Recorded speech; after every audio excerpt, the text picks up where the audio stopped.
Pemirsa, jelang penetapan direksi Perusda Kota Makassar, Ketua Komisi B DPRD Kota Makassar William berharap agar pemerintah selektif sehingga mereka yang terpilih bisa menduduki posisi tetap. Meski begitu, William menjelaskan agar mereka yang terpilih tidak hanya memburu pendapatan asli daerah, namun juga memaksimalkan pelayanan publik. 3 nama calon direksi masing-masing perusahaan daerah atau Perusda telah diumumkan. Penjabat Wali Kota Makassar Iqbal Suhaib selanjutnya akan menentukan komposisi setiap direksi. Menjelang penetapan direksi, legislator DPRD Makassar memberikan catatan penting yang harus diperhatikan para direksi yang terpilih. Ketua Komisi B DPRD Kota Makassar William meminta agar pemerintah Kota Makassar selektif dalam menetapkan direksi perusahaan daerah Makassar. Ia menekankan mereka yang terpilih nantinya memperhatikan pelayanan terhadap publik.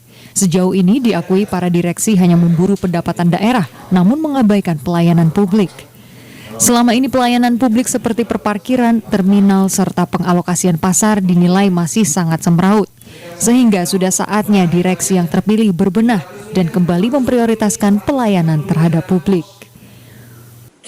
Perlu diingatkan dan selalu saya garis bawahi, jangan hanya memburu PAD atau pendapatan, tetapi mengurangi bahkan tidak memperhatikan tentang pelayanan terhadap publik.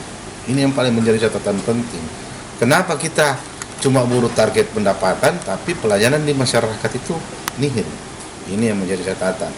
Makanya ketika nanti insya Allah kita akan evaluasi direksi-direksi ini, kita berbicara bukan cuma berapa kau dapat tentang pendapatan untuk kas negara, kas daerah, tetapi kita berbicara tentang hasil yang Anda lakukan selama menjadi direksi. William menambahkan per triwulan nantinya pihaknya akan melakukan evaluasi terhadap direksi.